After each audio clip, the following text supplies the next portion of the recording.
Hello everyone, this is Jimmy and welcome to episode 14 of Nuclear Earth Reirradiated.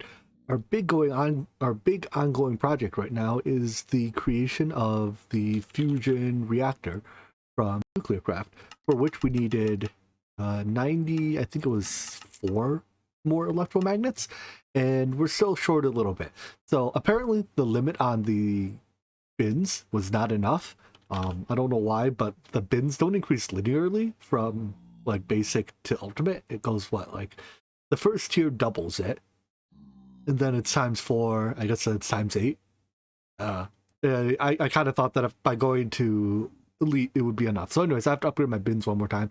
Still need more emeralds, although I should check how much emerald ore I have, and we need a bit more tin.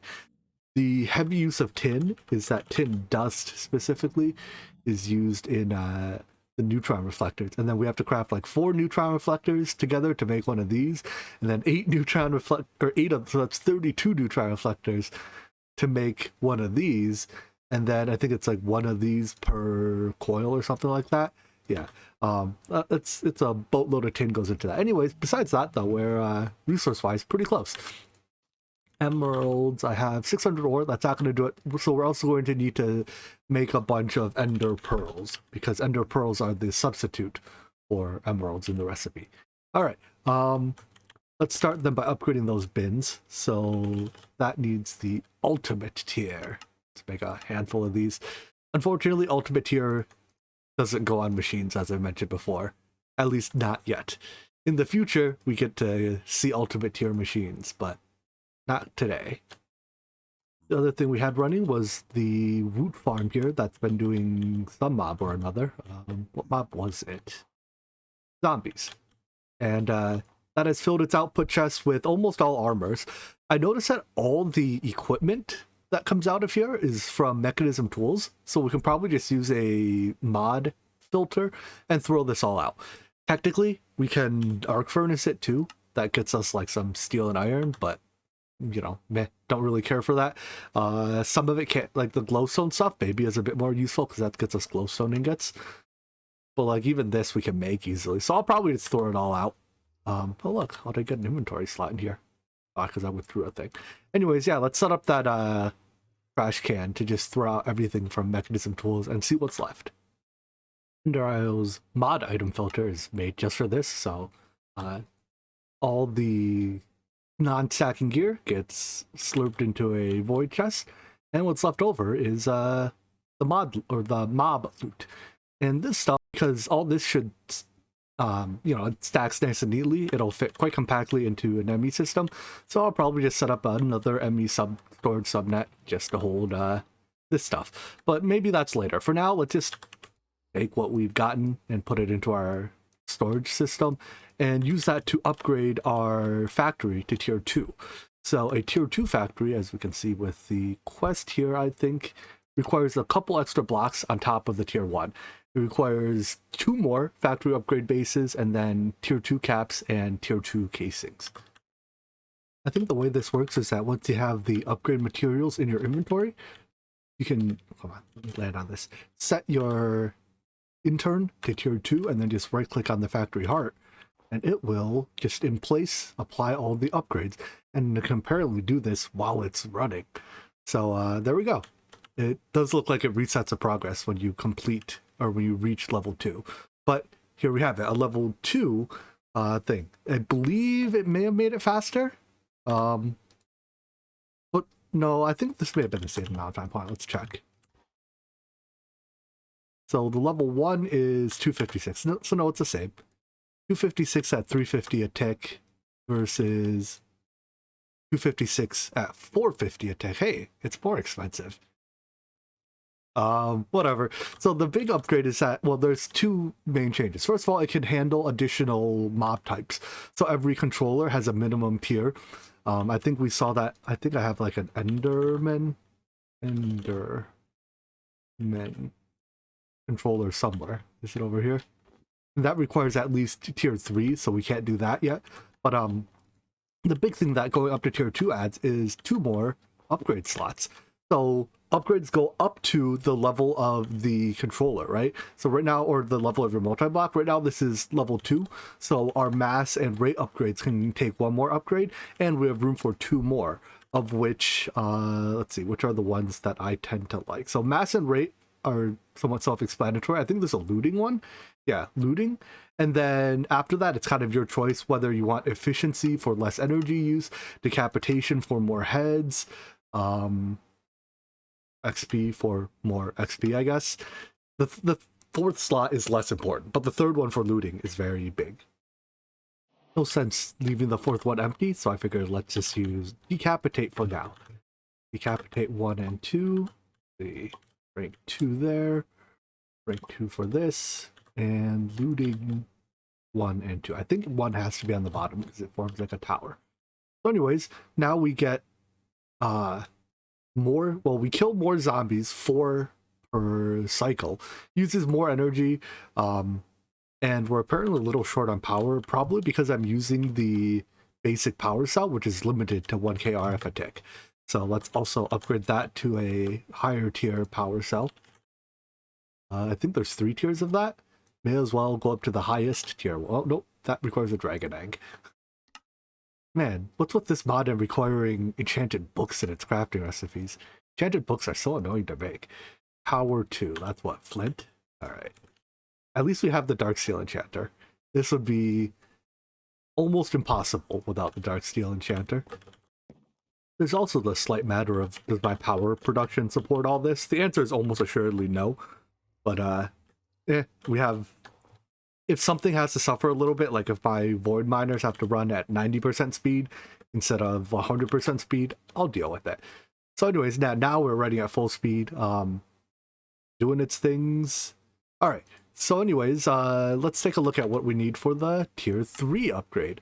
These are factory ender casings. So that's actually very easy, ender pearls. And specifically creeper heads. We can craft these. Yeah, let's just craft them. All right. Emerald shards looks like a 30-second project to me. Intern, it's upgrade time. Get to tier 3 and do your thing. So out of curiosity, we're right now 1760 RF a tick and 281,000 RF per operation. When this is fully upgraded, is it doing things? I have a feeling it's not doing things. Oh, I ran into my tree. Wait, why is my tree farm? What happened? Oh, it's full. Okay, I guess that works. Well, I guess we just get rid of this tree. So I might have built this a little bit too close to the tree farm, but whatever. That tree farm is now never going to run again because I'm probably never going to put another drive into there. There's 900,000 wood, and that's very likely enough just to finish a pack out with. So anyways, we are now... You have to right-click with an empty hand. Tier 4 uses more energy, or more power. I forgot these other numbers already. Let me review the footage. So before, it was 281,000 at 1760 RF. So yeah, it's gotten less efficient again. So I guess suppose if you don't care for the upgrades, like if you don't need the higher tier mob or the higher tier upgrades, you may as well use the lowest tier one you can, if you care about energy. But anyways, this now makes the next tier shard for us, among other things. So take a look at our loot real quick, make sure it's not getting jammed by other stuff. Looks good to me. Okay. There is one more tier. I don't know if we can make it yet. It's gated by something. Oh. Neutrons. No big deal, right? This is probably where we stop then. Yeah, the tier 4 caps require a neutronium block each. And we need how many for the... 7 of them. So we need 7 neutronium blocks before we can make the tier 4 root farm.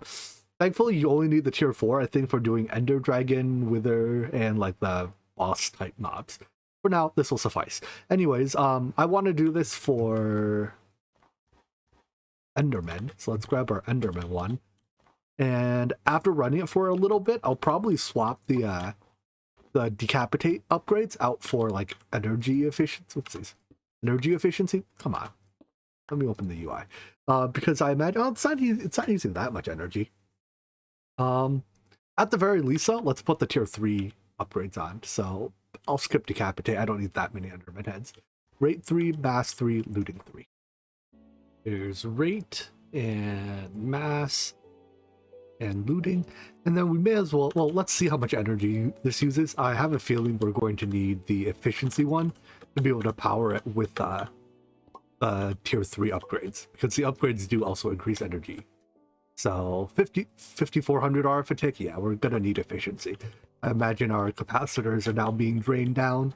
And then once our capacitors are drained down, this one is draining. Once these are drained out, then we start depleting our conduit buffer, and then we run out of energy. All right, so let's swap decapitation for efficiency. Also, out of curiosity, do the decapitation upgrades actually use energy? So 5400, 5440. Without them is... yeah, they do. All right, well, if you don't care for the heads, I guess don't leave them on. Anyways, 1, 2, 3. And that reduced energy by a lot less than I expected, if we're being honest. I was, it's like having no mass upgrades versus having all mass upgrades, right? You have a 6x increase. Having the efficiency upgrades, all 3 of them, knocks off like 30% of the cost. It might be 10% each or something like that. I don't know, but whatever. We kill 6 Endermen effectively every 80 ticks, and that is acceptable to me. This produces some EXP. In fact, we have 102 levels of it, and a whole lot of stuff, including more EXP. So let's make the storage subnet to hold all of this. Endermen seem like they're nice. They don't drop all the various useless junk, like the armors that we have to avoid. They do drop trophies. I guess that's fine. If we get trophies, we can store them. Cool. Oh, look, there's our first Enderman trophy. A single 256k drive can hold a whole lot of items, and then we just store it all into here. All right, so that's probably going to need some extraction speed upgrades. 5 is probably enough to keep up. And then there we go. So all of our mob farm loot will come into here. Now that I have ender pearls, I can switch our recipe for I think it was beryllium, the beryllium cell, over to use ender powder instead of emerald dust. Unfortunately, we can't actually turn molten beryllium into cell beryllium. Like, we can fill cells with it, but Techreborn beryllium fluid is not the same as Nuclearcraft beryllium fluid, and as far as I know, there's not a way to convert between the two. Alas. We should have plenty of ender pearls now, though, so I expect that will be no issue. Also, it seems like even without the decapitation upgrades, we get no shortage of enderman head. Did you know that 1 ender pearl makes 2 ender pearl dust? I can almost guarantee you there's an exploit in here that will duplicate ender pearls for you. Let's see. Sagmill into 9. Here we go. Yeah, sagmill into 9 powder, so you can turn it into one of the other dusts. You might have to use one of the crafting tables that lets you choose the output for this, but then turn it into the other powder and then pressurize it so you can, if you care, make ender pearls this way. I'm going to consider that a deck. Like, things like that I legitimately do consider exploits, and I don't take advantage of. But anyways, let's take our ender pearls, code the recipe in the grinder, and then take this, electrolyze that. So again, for these types of recipes, I don't care for the secondary outputs. I only mention the primary output because I don't want to accidentally create a loop somewhere in the future or have the same item in the output somewhere in the future. Anyways, that is the wrong type of ender pearl dust.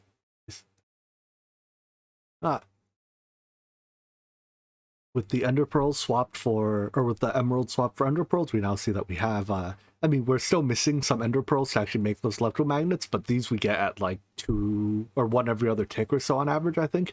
So that missing 3000 will get solved in no time. That's almost done.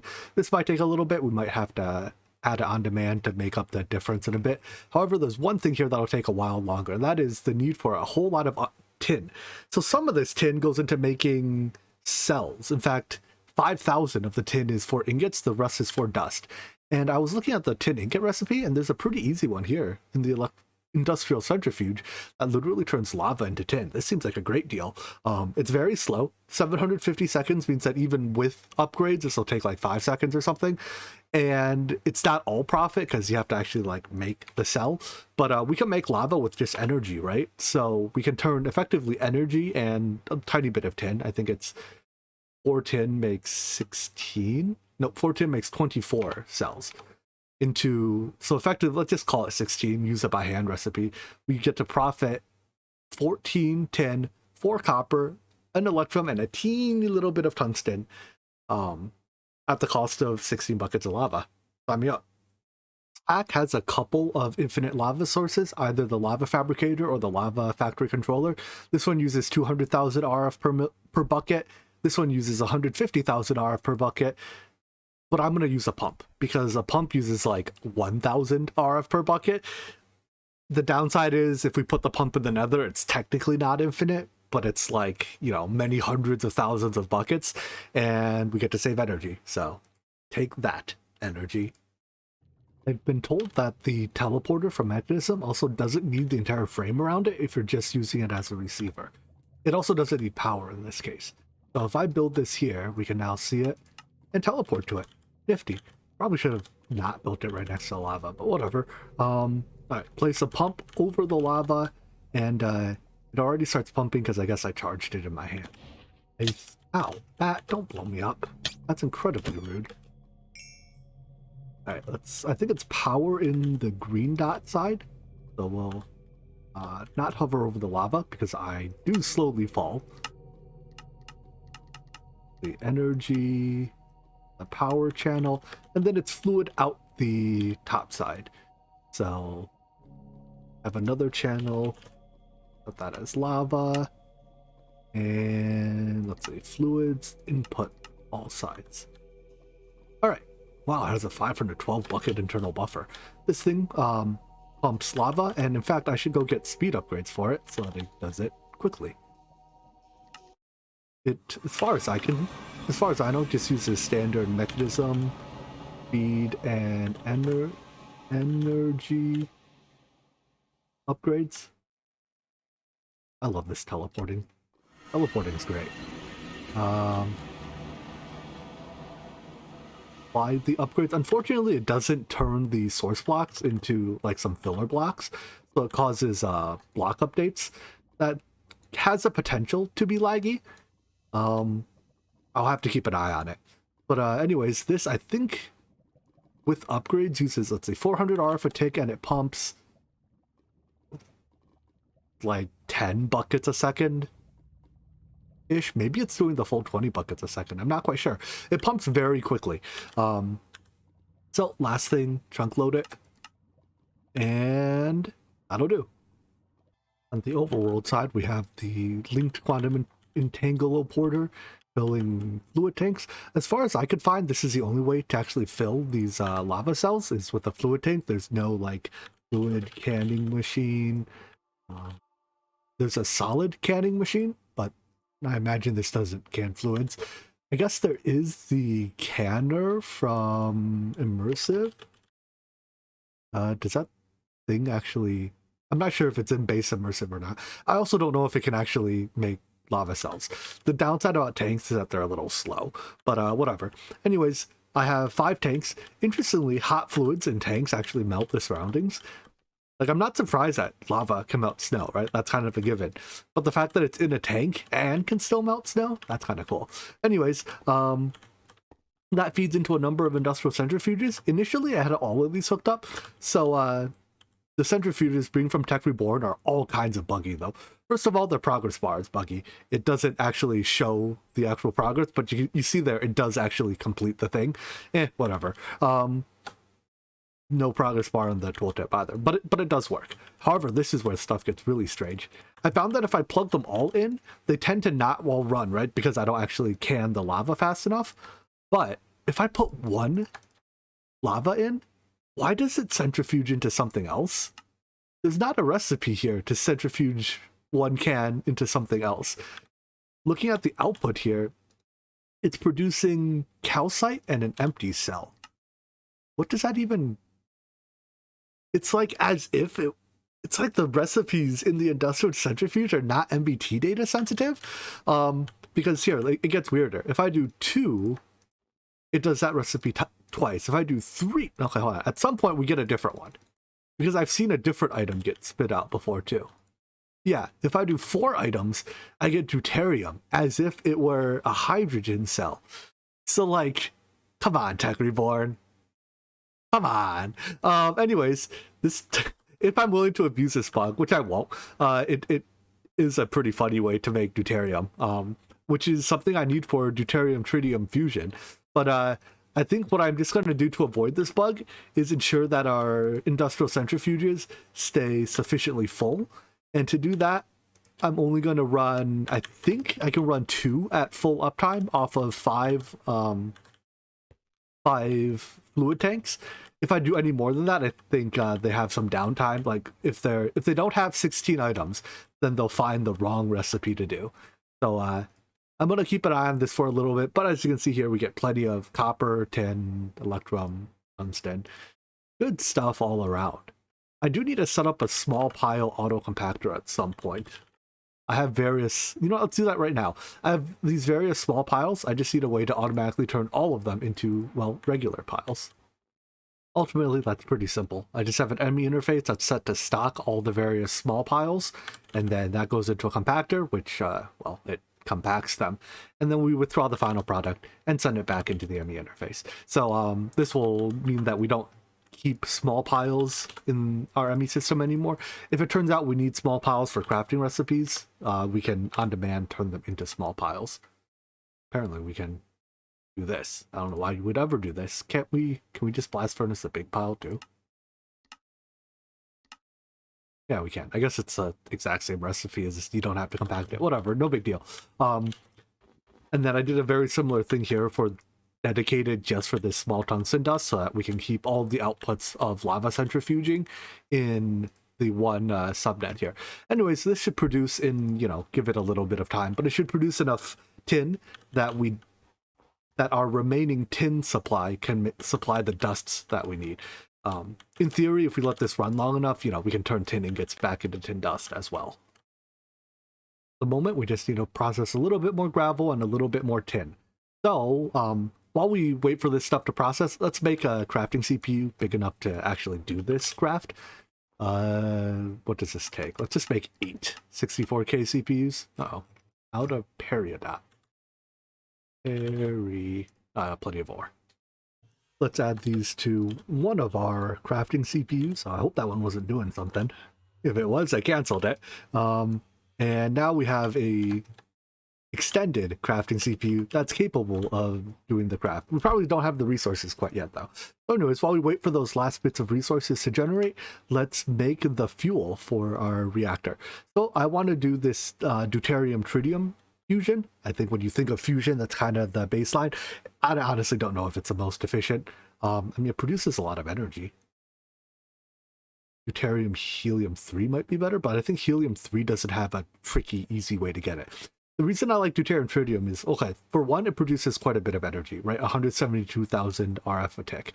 But the big thing is that these fuels are very, very easy to get relative to some of this other stuff. Like, what is tritium? It's significantly worse. And I'll look through the other stuff to see if there's something fancy later, but 5 RF a tick, huh? I guess that's to make neutron fluid. Anyways, so deuterium tritium. They accept any form of deuterium or tritium, and Mekanism comes in big here. So Mekanism makes it pretty easy to make deuterium. Let's pin the Mekanism deuterium and the Mekanism tritium. All right, Mekanism deuterium comes from electrolyzing heavy water. So we're going to have to pump some heavy water, electrolyze it, and make deuterium. And then Mekanism tritium comes from solar neutron activation of lithium, which comes from the, let's see, hold on, I need gaseous lithium, no, is it liquid lithium? There we go. Comes from the thermal evaporation tower. And both of these can make a lot of deuterium and tritium per tick. So let's start with the thermal evaporation tower. Let's just make sure none of these recipes are disabled. Normally this is used to power Mekanism's fusion reactor, but because Mekanism generators it's either not in the pack or it's disabled, obviously we can't use it for that. But we can still use their fuel generation. These thermal evaporation plants are multi-blocks up to 18 blocks tall, and naturally if you let me build them up to 18 blocks tall and you make it like one steel ingot per, I'm gonna build at max height. A max height plant is way overkill, but you give it the first one, you give water, so I just have a sink which gives infinite water. That's a lot of internal buffer. It's so much it overshoots the bar. Anyways, and then you give it some heat in the form of either, I guess you can't use the solar generators, can you? Normally you can put solar panels on top, but since the solar panels aren't in the back, you have to use a heater of some sort. I just use a resistive heater. You choose how much energy to pump into it. Right now I'm giving 1000 RF a tick, although I could definitely take more. And this turns water into brine. I think for every millibucket of brine it produces, it uses 10 millibuckets of water. So if you get your brine production up pretty high, I think it caps out at like a bucket a tick. You do need to input a lot of water. That's why you have the sink doing it. All right, anyways, next evaporation tower takes the brine and some more heat as well and turns it into liquid lithium. All right, so now with lithium, the next step is to turn it into gaseous lithium and then solar neutron activator it. This requires HDPE, which requires ethylene. So I didn't end up making ethylene for power, but turns out we're going to have to make it anyways for HDPE. On the other hand, we don't need a lot of it, so I don't need like a super efficient system. I just need one that, well, works. Making HDPE sheets is a lot easier when you have access to these Ender IO gas conduits. It basically lets you put all your machines in a neat line. The awkward parts of making HDPE are these pressurized chemical reactors, because they have four inputs if you count energy and 2 outputs, and if you do it with pure Mekanism, each side can only input or output one thing. So you have basically a block with 6 sides and you have to plug into all 6 sides of it to run it. And well, it's not perhaps difficult, it is a little bit clunky. With these conduits you can run them all, through one block space. You're still limited by the fact that each side is either output or input, but yeah, it takes up a lot less space to get everything done. Anyways, let's walk through it. From the beginning, we have an electrolytic separator, separating water coming out of a sink. This is set to push into 2 gas tanks, with the oxygen one set on dumping excess, because the system uses more hydrogen than oxygen, despite the fact that we produce twice as much hydrogen as we do oxygen, right? Because water is H2O. The only external input to this is sugarcane. I'm just using sugarcane because that's what I had. It's not the most efficient one, but it'll suffice because I don't need a ton of it. Anyway, sugarcane goes into a crusher that for some ungodly reason I upgraded to elite tier. I don't know. That goes into a PRC, that's a biofuel, combines with water, also from the sink, and hydrogen from the electrolyzer. That turns it into substrate and ethylene. Let's look at the ethylene first. I pumped the ethylene into a gas tank here that's set on voiding excess, because I believe this system produces excess ethylene. It's you can burn it, but I don't think there is an ethylene burning generator in this pack. Liquid ethylene, there's a thing you can do with it, but in gaseous ethylene you cannot burn. So yeah, I don't think there's an ethylene burning generator in the pack. I'm just going to void excess. Anyways, the non-excess gets taken out of the gas tank. I use basically a gas tank is here in between just to act as a overflow trash can. The rest of it gets condensated into liquid ethylene, piped into another pressurized reaction chamber that looked like it was using all its energy. No, it has upgrades in it. All right. Combined with the oxygen from the water, it doesn't use much oxygen, but it does need a tiny bit. With the substrate that comes directly from the other pressurized reaction chamber. Again, that's why all these conduits are such a godsend, because you can just not worry about it. Run it all in one block space. Use either different channels or filters. I'm just using different channels for everything. Anyways, that turns it into HEP pellets, which we then enrichment chamber that I did not upgrade. Probably don't need to, but you know what? Can't stop me. Upgrades are cheap. So speed and energy. Optionally, you can turn this into a factory as well, because it does use 3 items to make one, which means that if you make it a factory, it'll probably jam itself up from time to time, but this thing does one thing, and it'll unjam itself when it'll unjam itself as needed. But if you were doing it on demand, you can't do this in a factory. Otherwise, it will jam, and then eventually it'll be like, well, I'll have one HDP pellet in each slot, and then it'll never unjam itself until you request more. Anyways, that goes into a bin, which we put on a storage bus, and I think we can lock it now. I assume lights on counts as locked, and that makes HDP sheets. Honestly, we're not going to need a full bin full of it, but whatever. Eventually, this will make 4,000 HDP sheets, and it fits in a nice, neat line.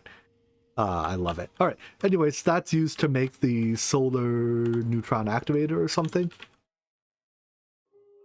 This thing. And besides the one HDP sheet per, everything else we can already make. Back to our thermal evaporation towers then.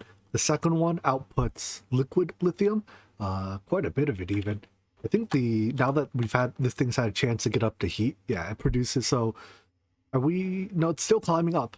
Eventually this will reach an equilibrium, dependent on the temperature we put it, but it makes 154 millibuckets per tick of brine, 10-to-1 again, so we should get, once the brine buffer is gone, 16 millibuckets per tick of lithium.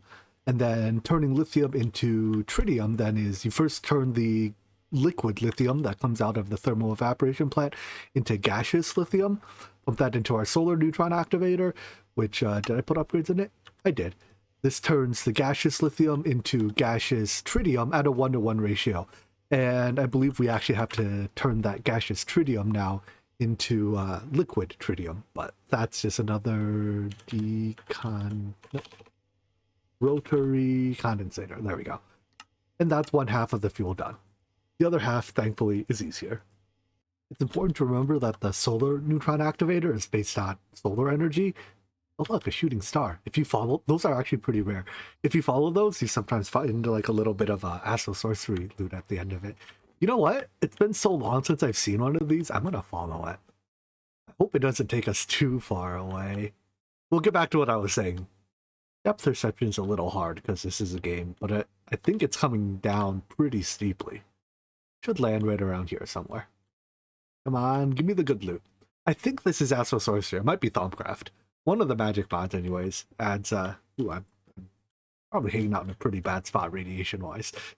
One of the magic mods adds this mechanic. Yeah, here it comes.